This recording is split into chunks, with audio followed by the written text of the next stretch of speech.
All right, let's just dive right in, shall we? Today, we're taking a look at a pretty incredible journey. We're going to see exactly how India went from being a nation famous for its traditional handcrafted goods into an absolute powerhouse of modern industry. Whether you're a student tackling this topic for the very first time, or just someone who's super curious about how entire economies are built from the ground up, this explainer is going to make the whole thing crystal clear. So, we've got a clear roadmap for today. First, we'll look at how factories actually work, then the crisis of colonial crafting, followed by independence and government control, the great textile engine, the massive economic reboot in 1991, and finally, we'll measure the impact of today's industries. Okay, part one, how factories actually work. I want you to think for a second about the everyday stuff in your life. Seriously, think about the bicycle you ride, or even just the toothpaste you used this morning. How did it actually get there, right? It didn't just magically poof onto a store shelf. It had to go through a very specific step-by-step journey. And that journey is what we call the chain of production. It's basically a giant relay race. It shows us how raw materials pass through intermediate steps before becoming the final goods we actually buy. First, you've got miners pulling raw iron and coal straight out of the earth. Then, a factory takes that raw dirt and rock and turns it into steel sheets. Next, another factory takes those sheets and shapes them into steel tubes. And finally, a cycle factory buys those tubes and puts together the exact bicycle you ride to school. It's all connected. Now, here's the absolute crucial point. You literally can't build bicycles or cars or even make toothpaste without something called basic industries being there first. Basic industries are the heavy lifters of the economy. They generate the electricity, they build the heavy machinery, and they run the transport networks, like the trains and trucks that every single other factory relies on. Without basic industries, the whole chain, it just stops dead in its tracks. Moving right along to part two, the colonial crafting crisis. So, going back in time a bit, British colonial policies were actively, systematically dismantling traditional Indian crafts. And why? Well, mostly just to make room for their own factory goods.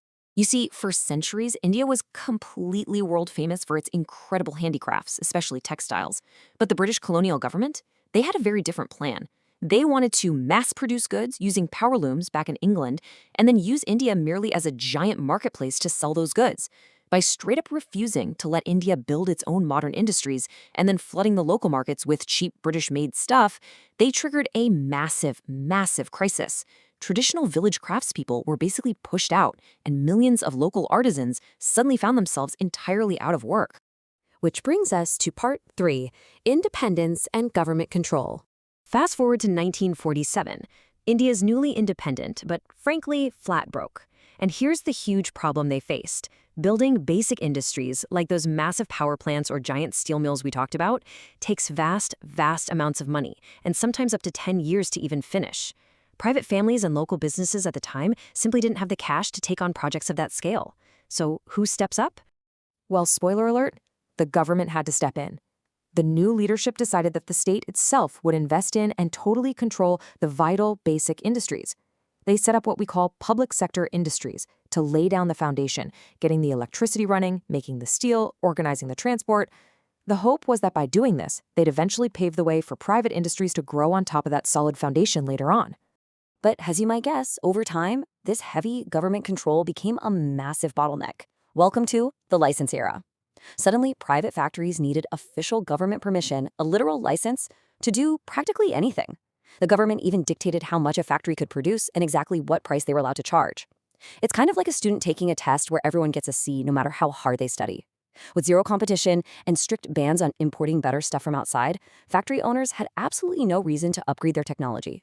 And unfortunately, that led to a long era of pretty low quality, outdated products for everyday Indian consumers. Okay, on to part four, the great textile engine. Now, despite all those hurdles, one industry really managed to thrive. Textiles are incredibly unique because they are the only Indian industry that is entirely 100% self-reliant.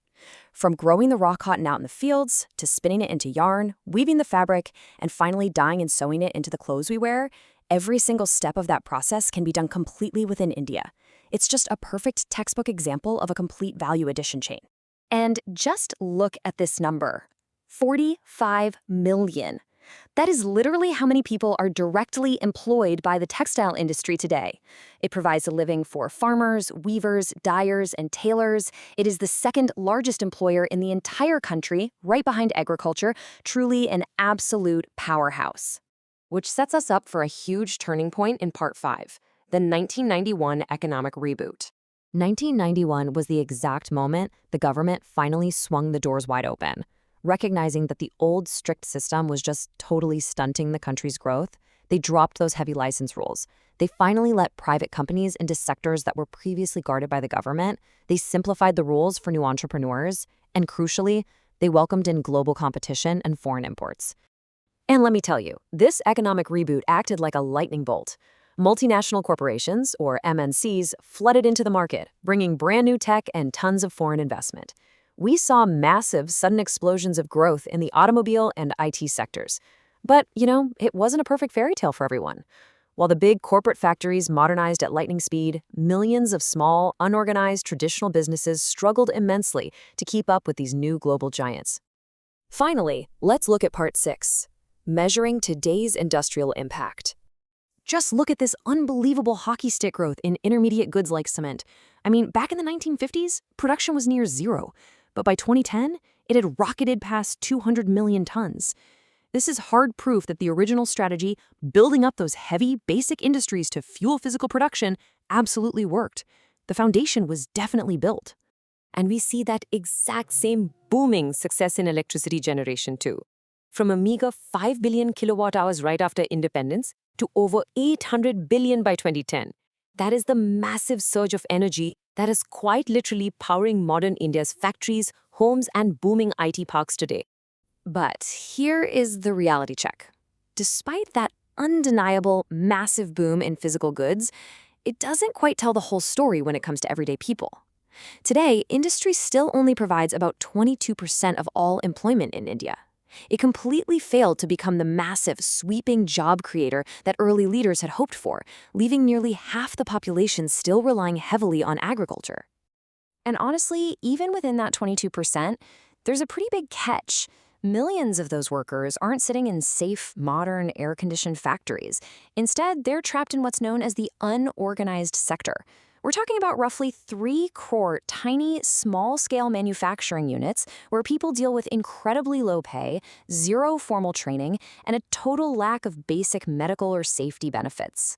So, as we wrap up this explainer today, I want to leave you with one absolutely crucial thought. India has, without a doubt, successfully solved the puzzle of production. The factories are turning out way more goods than ever before. But how do we make sure that this giant industrial engine actually starts providing the safe, high-quality jobs that people desperately need? That is the ultimate challenge for the next generation of economists, leaders, and hey, maybe even some of you watching this right now. Thanks so much for learning with me today.